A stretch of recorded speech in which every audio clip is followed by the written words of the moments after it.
darlings, know the art here.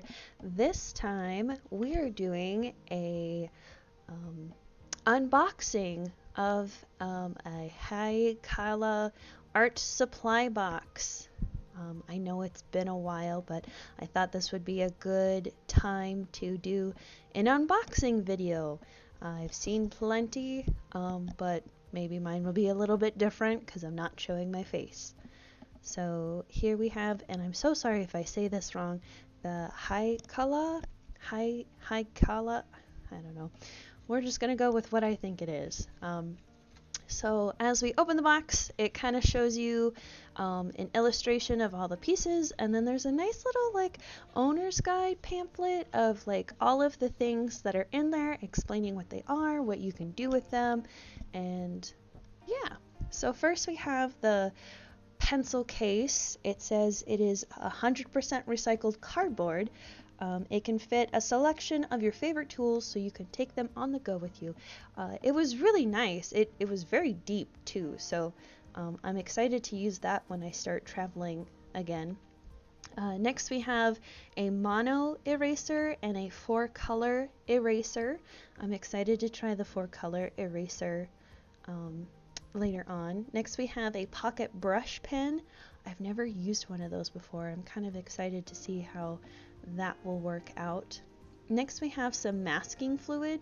I have some Frisk, liquid Frisk, so I'm excited to try the masking fluid and see how different it is. We have a water brush, Pentel Aquash medium water brush. I've used those before. Some masking tape. I've used masking tape. I'll be excited to try this kind of brand. But yeah, I've used a water brush before. I have one, or I have a few with my watercolors, so I know how those work. I'm kind of excited. The next thing is poster color knicker. It's great for corrections and finishing touches. I have used a little bit of this, and I really like it. I wanted to also show off the cute little tissue paper they had for the wrapping. So this is helpful to use in case of mistakes.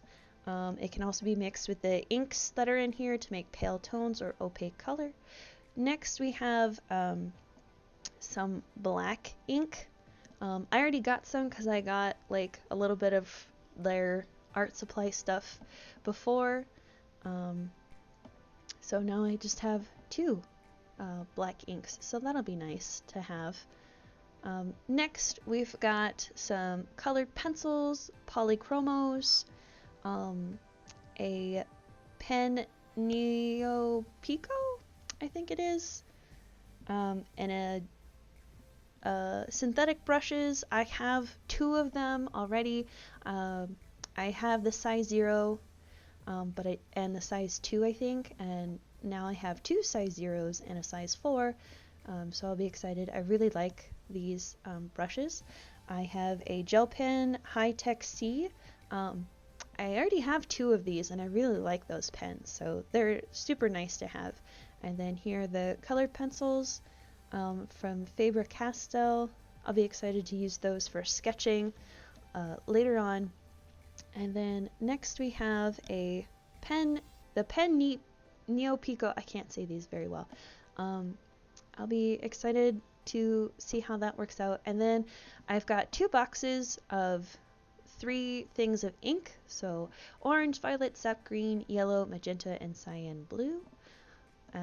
So I'll be excited to try those ink sets eventually, probably later on this video. And last we have cold press watercolor paper and a sketchbook. You can never have too many sketchbooks, but I am excited for the watercolor paper, like really fancy watercolor paper. I usually kind of get the cheap stuff at Michael's, so it'll be nice to try out some good watercolor paper. And so here is all of the stuff from what I've got from Heikala. I don't know how to say their name. I'm so sorry, but I also got like their like ink toned ink set. and then some of their brushes that they have. And then of course I had to get some of their artwork, and their artwork is amazing. I have 2 pieces, plus it came with a postcard, so that was really nice to have. But yeah, let's go into looking at some of these ink pieces. So I laid out a sketch. I actually bought an ink sketchbook, or an ink like thing of paper, because I was going to do Inktober with actual ink. That's kind of why I bought the inks previously, but I didn't know how to use inks. It was kind of my first try. I did 2 pieces in Inktober with the actual inks that I got, and I thought they turned out pretty well. I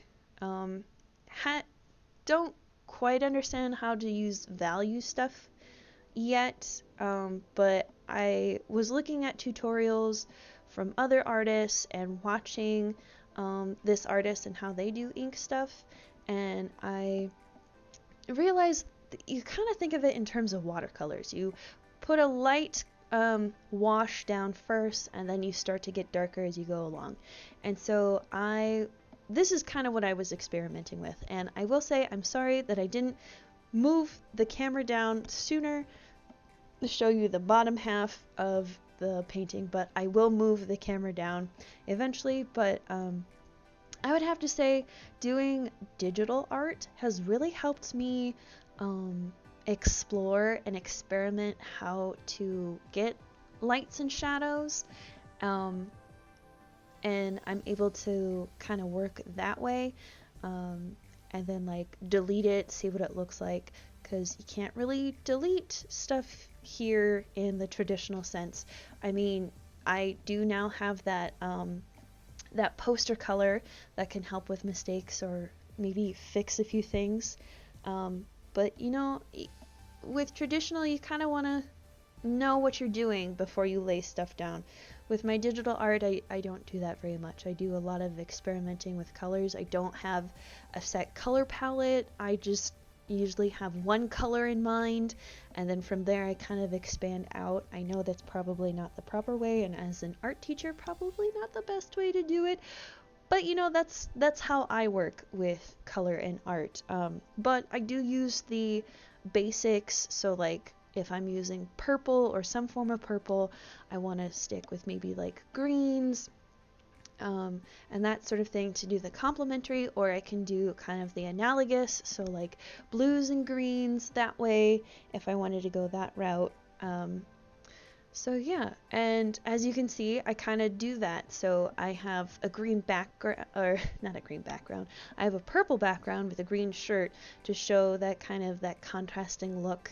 And then I stick kind of with analogous with the blue brushes. And then for the apron, I kind of wanted to stick with a muted tone because I also wanted to put like I can't talk today, guys, the paint splatter on the apron itself. And I stuck with kind of the basics, the magenta, the cyan blue, the yellow, kind of the stuff that I had already placed out, because like I don't want to waste the inks, and I am a big waster of color, and I don't mean to be. It's just I put out more than I think I need, in case like I run out, because I don't want to run out, because like what happens if I run out of the color that I was mixing, and that just, I've had that happen before, and it's like trying to remix and recreate that color is just a pain and a hassle, because it's like how much of one color did I put in over another, and so yeah, I just going on a I just wanted to go on kind of a little tangent on that as I'm working on this piece. I really want to focus more on traditional speed paints now for this YouTube channel. I mean, I'll try and do digital speed paints, but I did get an iPad for myself as like a little Christmas present. And so it can record you doing your piece and really speed it up. So I'll probably be posting those on my Instagram, if you want to follow along. But I wanted to get more into like the painting side, because I have all of this like traditional paintings like acrylics and acrylic wash and inks now, and I really want to get into kind of doing more traditional work as well.